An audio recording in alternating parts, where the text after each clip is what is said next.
Père de grâce, merci pour ta grâce, ta bonté. Merci pour la vie de chacun. Béni sois-tu, ô Dieu, toi qui nous as créés et nous as donné la vie. Je te glorifie et je te magnifie pour celui qui m'écoute et pour cette opportunité de partager ta parole. Amen. Aujourd'hui, je voudrais partager avec toi sur ce que je dis comme thème: donnerais-tu ton Isaac à Dieu? Donnerais-tu ton Isaac à Dieu? Il y a une très belle histoire dans la Bible, dans le livre de la Genèse, chapitre 22, où on nous parle d'Abraham, que Dieu a demandé de donner Isaac, son fils unique, qu'il aimait, un sacrifice pour lui. Et là, nous allons lire le passage pour lire et voir ce que la parole de Dieu peut nous enseigner aujourd'hui. Genèse chapitre 22, verset 1. Après cela, Dieu mit Abraham à l'épreuve. Il lui dit: Abraham. Il répondit: Je suis là. Dieu dit: Prends ton fils, je te prie, ton fils unique, celui que tu aimes, Isaac. Va-t'en au pays de Morija, et là, offre-le en holocauste sur l'une des montagnes que je t'indiquerai. Donc, nous voyons ici l'histoire d'Abraham et de son fils Isaac. Abraham était resté pendant des années sans avoir d'enfant. Et comme nous le savons, un jour, sa femme lui a proposé une solution humaine, une solution qui n'est pas la pensée de Dieu. Parce que Dieu avait promis à Abraham de lui donner une descendance et de faire de lui une bénédiction pour toutes les nations. Alors qu'Abraham gagnait du temps, a gagné de l'âge, du moins, sa femme lui a dit: puisque moi je ne peux pas enfanter, moi je ne peux pas te donner un fils, prends notre servante Agar, et là tu auras un fils qui sera notre fils. Et c'est comme ça que les choses se sont passées. Et là, Dieu est venu au travers de l'ange pour annoncer la naissance d'Isaac à Abraham et à sa femme Sarah. Et quand Isaac était né, Dieu, à un certain moment, a demandé quelque chose d'immédiatement impossible à Abraham, puisque Abraham avait déjà renvoyé Ishmaël et sa maman Agar loin de lui et de sa famille. Et là, il lui restait un fils unique, un fils qu'il aimait, un fils qui représentait tout ce qu'il avait, un fils qui représentait son héritage, son affection, sa raison de vivre. Et Dieu, un bon jour, se lève et dit à Abraham: Abraham, je te demande aujourd'hui de me donner ton fils Isaac comme un sacrifice. Et la Bible nous dit qu'Abraham se leva au verset 3, de bon matin, s'en alla, sella son âne et prit avec lui 2 de ses serviteurs et Isaac son fils. Il fendit du bois pour l'holocauste et se mit en route pour le lieu que Dieu lui avait indiqué. Alors, nous voyons ici Abraham obéir à l'appel de Dieu, obéir à l'instruction de Dieu, obéir à la parole de Dieu. Mais ce que nous pouvons voir ici comme leçon, c'est qu'Abraham était un homme de foi. Abraham était un homme de conviction. Et c'était la conviction qui lui a poussé, cette foi-là qui lui a poussé à amener son fils Isaac, qui représentait tout ce qu'il avait, qui représentait toute son affection, tout son amour. Isaac était l'héritage qu'Abraham attendait de Dieu, la promesse qu'Abraham attendait de Dieu. Et là, voici Dieu en train de demander à Abraham de lui donner son fils Isaac qu'il aimait comme sacrifice. Et c'est pourquoi ce message d'aujourd'hui, je l'ai intitulé: Donnerais-tu ton Isaac à Dieu, ton Créateur? Qu'est-ce que tu as entre tes mains? Qu'est-ce que tu possèdes aujourd'hui? Qu'est-ce que tu as comme Isaac, qui représente Isaac dans ta vie, et que tu pourrais donner à Dieu, que tu pourrais sacrifier à Dieu si Dieu le demandait?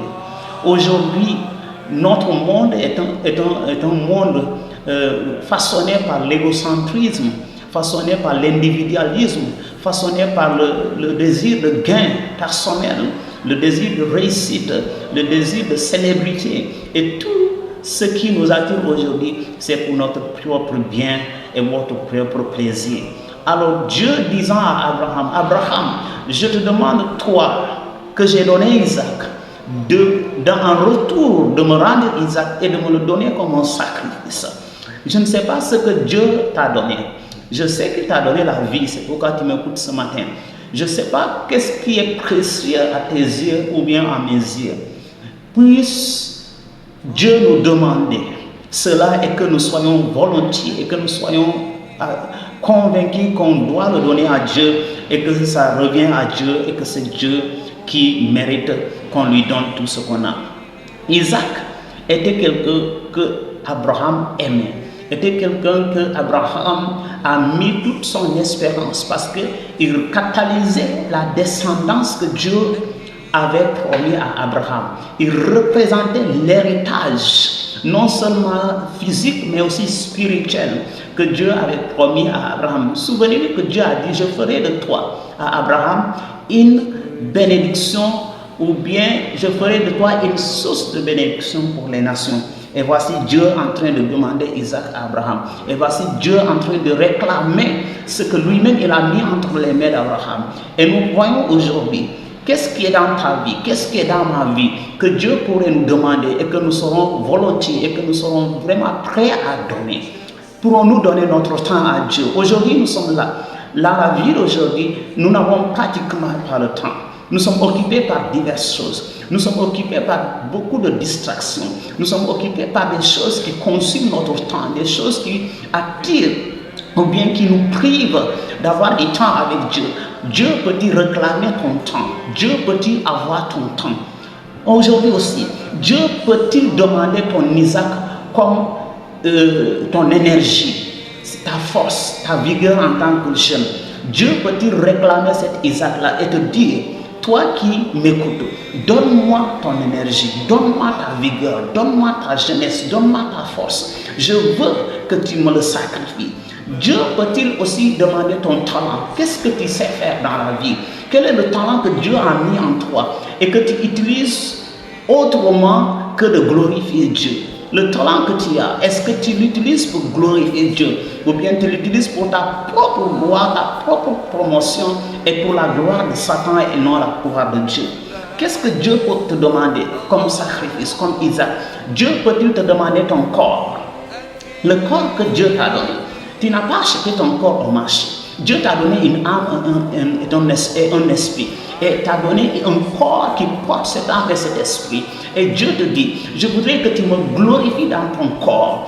D'où l'importance pour nous de sacrifier notre corps. Que notre corps, la Bible dit que notre vie doit être, nous devons être un sacrifice vivant. Notre corps doit être à la gloire de Dieu. Tout ce que nous faisons dans notre corps, avec notre corps, pour notre corps, ça doit être pour la gloire de Dieu. Ça doit être pour glorifier Dieu qui nous a créé, qui nous a donné ce corps. Aujourd'hui, Dieu peut-il te demander de lui donner ton corps, de lui consacrer ton corps, de te dédier à lui, de te préserver, de te garder, de rester dans l'abstinence, de ne pas toucher à la fornication, de ne pas tomber dans l'adultère, pour que ton corps soit un temple où Dieu peut se sentir à l'aise. Dieu peut-il te demander aussi ton argent? Aujourd'hui, notre monde est occupé par l'argent. Nous faisons tout pour gagner l'argent. Nous cherchons tous les moyens possibles pour avoir de l'argent qui va nous permettre de vivre. Alors, quand nous avons l'argent, où est-ce que nous investissons cet argent? Pour quelle raison est-ce que nous cherchons l'argent?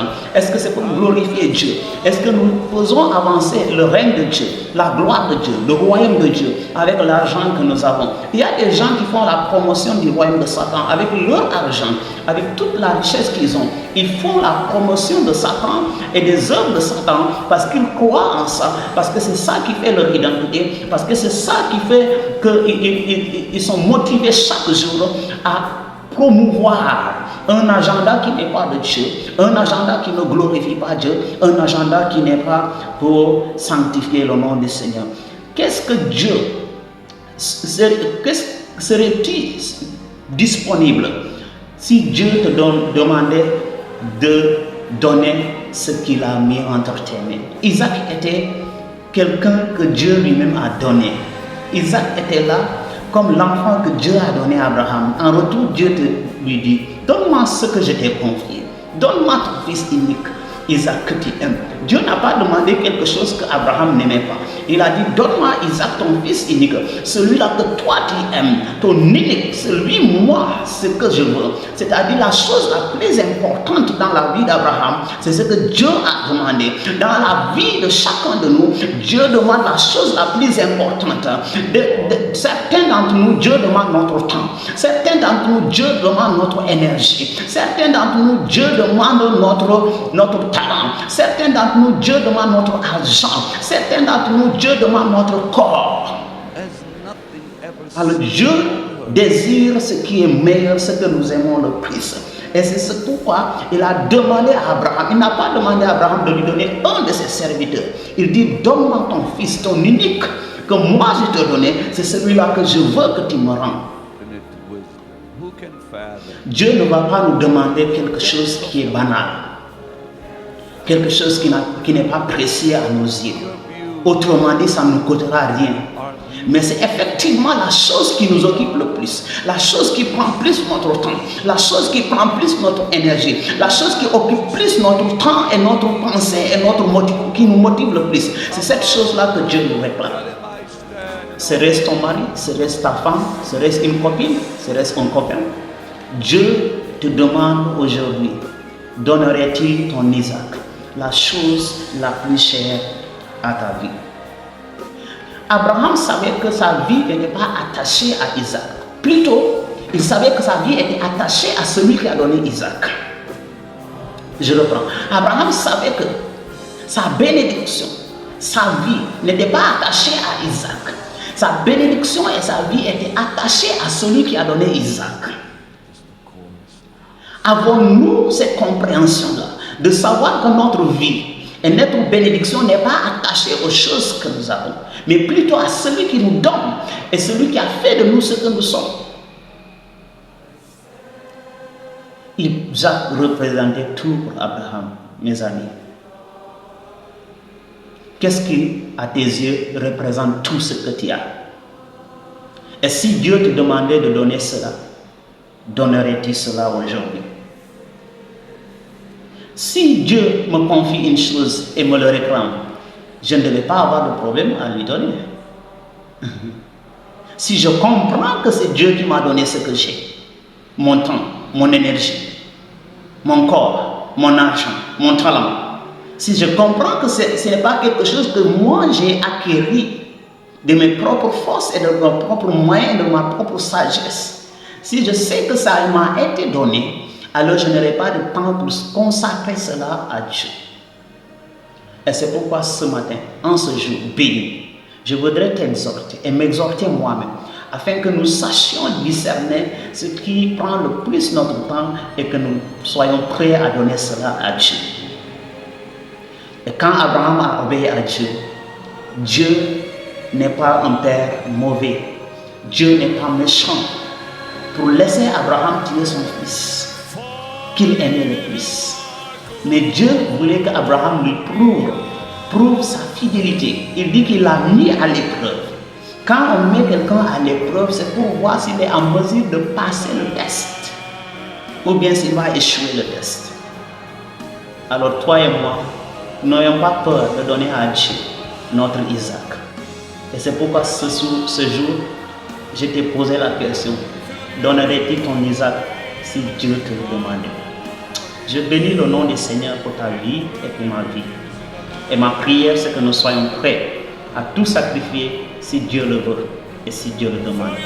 Que le Seigneur vous bénisse, que le Seigneur vous garde, que le Seigneur vous délivre, que cette semaine qui vient de finir et la semaine qui vient soit bénie au nom de Jésus. Amen.